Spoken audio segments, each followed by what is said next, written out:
ఇదే లక్ష్యంతో ఆయన తెల్లవారుజామున 5 గంటల నుంచి క్షేత్రస్థాయిలో పర్యటిస్తూ ఉన్నారు. ముఖ్యంగా ప్రకాశం బజార్ ప్రాంతంలో పర్యటిస్తూ నగర పారిశుధ్యం, ఇరుకు రోడ్ల వెడల్పు పనులు స్వయంగా పర్యవేక్షిస్తున్నారు. మొదటి మేయర్ ఎన్నిక పూర్తి కాగానే ఆక్రమణల తొలగింపు, రోడ్డు వెడల్పు పనుల కోసం మంత్రి నేరుగా రంగంలోకి దిగారు. ప్రస్తుతం జేసీబీలతో పనులు వేగంగా కొనసాగుతుండగా పనుల నాణ్యత విషయంలో రాజీ పడకూడదని అధికారులకు దిశానిర్దేశం చేశారు.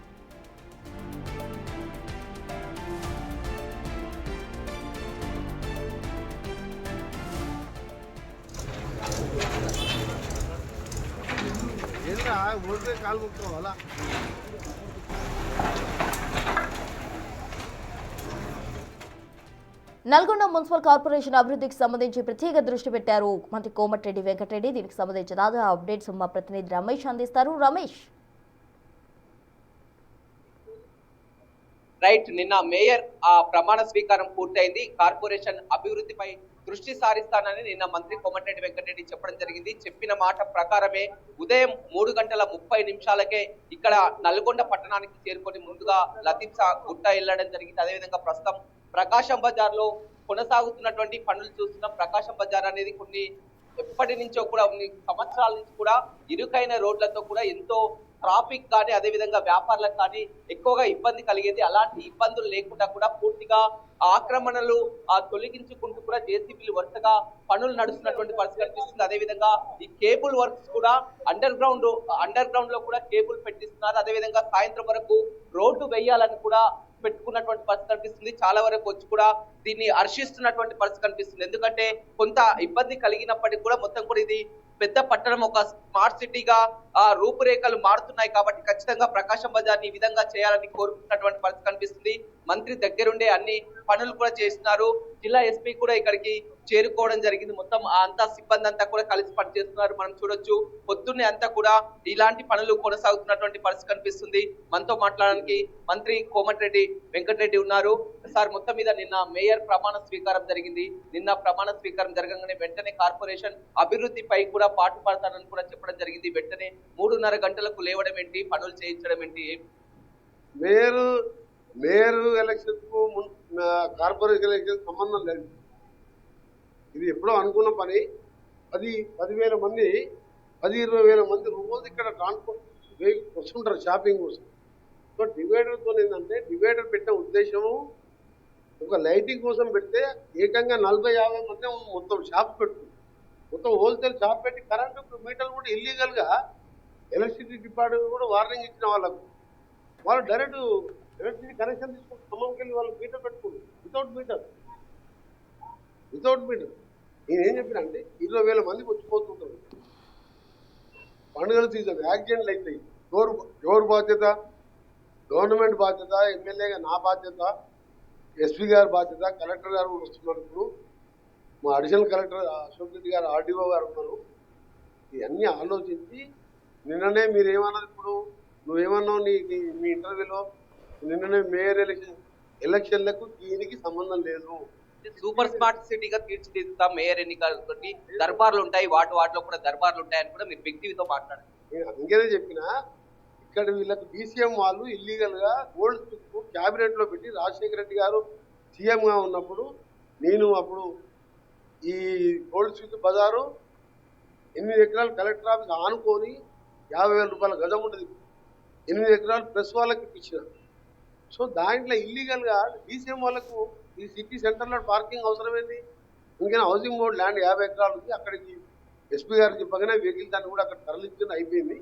అక్కడ 1 ఎకర్ వీళ్ళకి ఇచ్చి ఈ చిన్న స్ట్రీట్ వెండర్స్ అంటే చిన్న వ్యాపారస్తులు ఉంటారు రోడ్ మీద, వాళ్ళకి అక్కడ షాప్ నెంబర్ అలాట్ చేసి వాళ్ళ 1 ఎకర్ స్లాబ్ వేయించి కింద అది వేయించి పైన రేకులు వేయించి 3-4 days అది చేపిస్తున్నా. ఈ రోడ్డు కూడా ఇప్పుడు 11 ఎలా చేయాలని ప్రకాశం బజార్ మొత్తం కూడా రోడ్ వేసేస్తుంది. మళ్ళీ కొత్త సీసీ రోడ్ వేస్తుంది. దీని మీద ఇంకో లేయర్ వేస్తాం. ముషరఫ్ గారు, సిఎండి సిపిడిసిఎల్ గారు 11 గంటల రివ్యూ వస్తున్నాడు. కలెక్టర్ ఆఫీస్లో రివ్యూలో నేను ఇచ్చాను. రివ్యూ తర్వాత మళ్ళీ మా ఇంటి దగ్గర రివ్యూ ఉన్నది. దీనంతా కూడా అండర్ గ్రౌండ్ కేబుల్ చేసి ఈ నుంచి మన భాస్కర్ టాకీ చౌరస్తాకి వెళ్ళి ప్రకాశం బజార్ మీదుగా ఇక్బాల్ మినార్ నుంచి ప్రకాశం బజార్కి వెళ్ళి బస్టాండ్కి వెళ్ళి, బస్టాండ్ దగ్గర చాలా వైర్లు ఉంటే బస్సులు పోతాయి. యాక్సిడెంట్ అయితే అట్లా అటు నుంచి మేఘల అభినవ్ స్టేడియం వరకు అండర్ గ్రౌండ్ కేబుల్ పైలట్ ప్రాజెక్ట్గా 20 కోట్లు ఇస్తుంది గారు ఇక్కడే ఉన్నాం 20 కోట్లతో అండర్గ్రౌండ్ కేబుల్ వేపిస్తుంది. దీంతో స్టార్ట్ అయింది super smart city. Smart city కాదు, వరంగల్ కాదు, హైదరాబాద్ తర్వాత నల్గొండనే ఉండాలి నా ఉద్దేశం. 3 years నా టార్గెట్, కానీ 2 yearsలో అన్ని కంప్లీట్ చేసి అందుకనే 3-4 నెలలకెళ్ళి రోడ్ల మీద ఉంది. ప్రతి వారానికి 2 రోజులు ఇదే విధంగా తిరుగుతా, ప్రతి స్లమ్ తిరుగుతా. పేదవాళ్ళకు కూడా 4,000 ఇల్లు కట్టిస్తున్నారు. దేవరకొండ రోడ్డు ఎల్లారెడ్డి అన్నపతి పెట్టాలి అంటే 5 నిమిషాలు వస్తారు. అందరికీ స్కూటర్లు ఉన్నాయి, బస్సులు ఫ్రీ బస్సు లేడీస్కి. ఆడ మనిషికి 70 గజాల లెక్క 20,000 రూపాయల గజం ఉంది అంటే 14 లక్షలు. ఒక్కొక్క మనిషికి 5 లక్షలు ఇందిరమ్మ ఇల్లు. అక్కడ 70 ఎకరాలు తీసుకున్నా, అది లేఅవుట్ స్టార్ట్ అవుతుంది. అవన్నీ కూడా కలెక్టర్ చాలా వరకు కూడా జరిగింది. గతంలో ఫుట్పాత్ ఆక్రమణలు అంటే చిన్న చిన్న ఊర్లోనే ఎంతో పెద్ద గొడవలు జరిగింది. కానీ ఇలాంటి పెద్ద సిటీలో కూడా మంత్రి కోమటిరెడ్డి వెంకటరెడ్డి దగ్గరుండి కూడా అందరితో మాట్లాడి కూడా ఇలాంటి అందరూ గుర్తుపడుతున్న వాటిని అయ్యండి అవుతున్నాయి. ఇది చేయడం మంచి పద్ధతి. మంచి పద్ధతి కాదు, కానీ మంచి పద్ధతి అంటే సారే వేయించింది. ఇది కూడా డెవలప్మెంట్ కోసం. అట్లా అందరు బతకాలి, ఏదో కోసమే పుట్టిండు ఆయన. అట్లా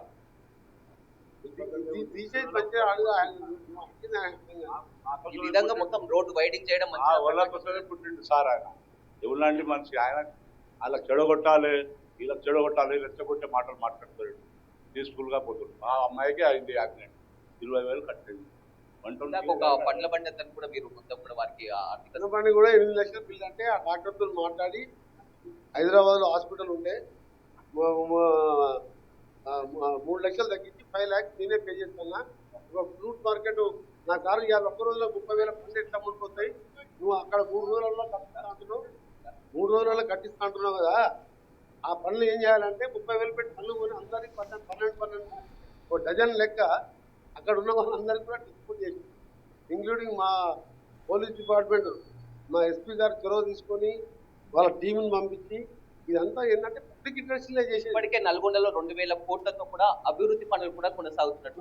including outer ring road Gadkari గారు ఇచ్చిన 700 కోట్లు, 200 కోట్లు ఆర్ఎండ్పి, టౌన్ల అమృత్ స్కీమ్ ఇవన్నీ కలిసి 2,000 కోట్లు. రూరల్లో మరొక 600 కోట్లు నా డిపార్ట్మెంట్ ఆర్ఎండ్బిలో డబుల్ రోడ్లు వేస్తుంది. బహుశా కొడంగల్ నేను పోటీ పడుతున్నాను, కొడంగల్కు నాకు పోటీ. ముఖ్యమంత్రి గారు కూడా చెప్పాను, అన్నాను తెలంగాణ కోసం విజయం చేసినాం, నీకు ఎన్ని గంటలు ఇస్తా.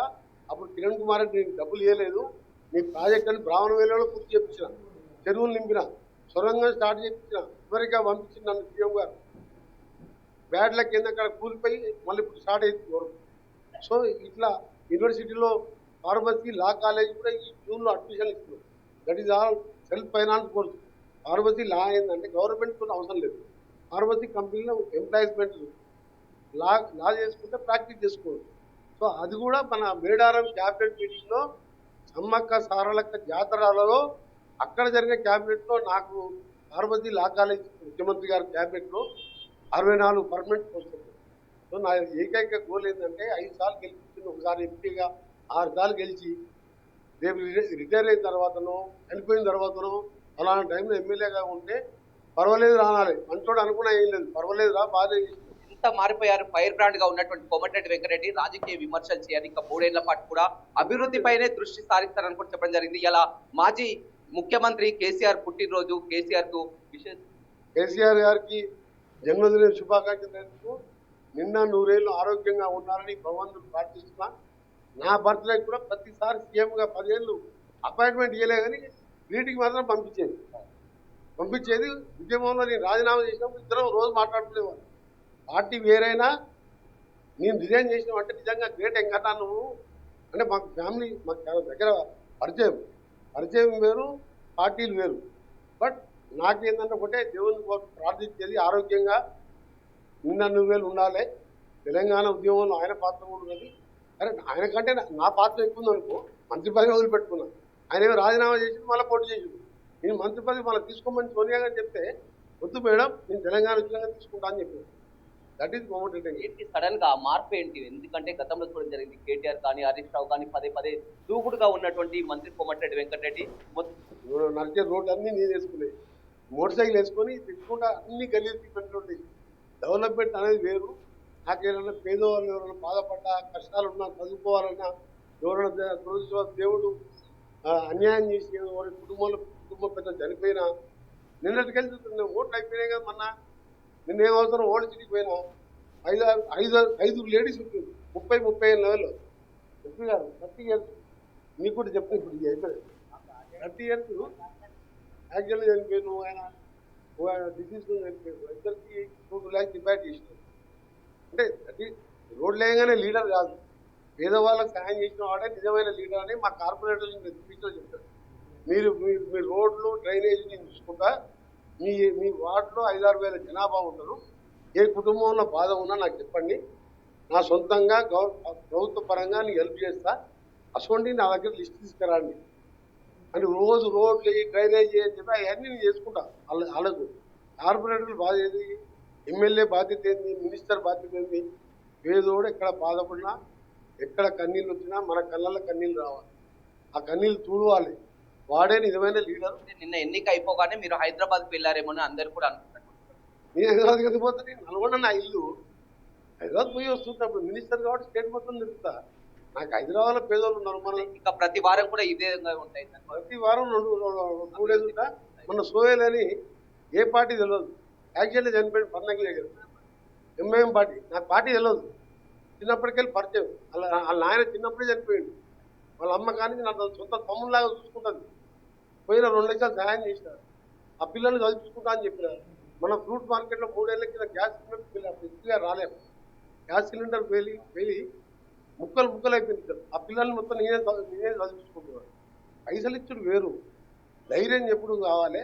నేను అదే పేదోళ్ళకి ధైర్యం ఉంటాయి. జిల్లా ఎస్పీ గారు మొత్తం మీద ప్రకాశం బజార్ మీరు కూడా కూడా చూస్తుంటారు, రద్దీ ఉన్నటువంటి ప్రాంతం.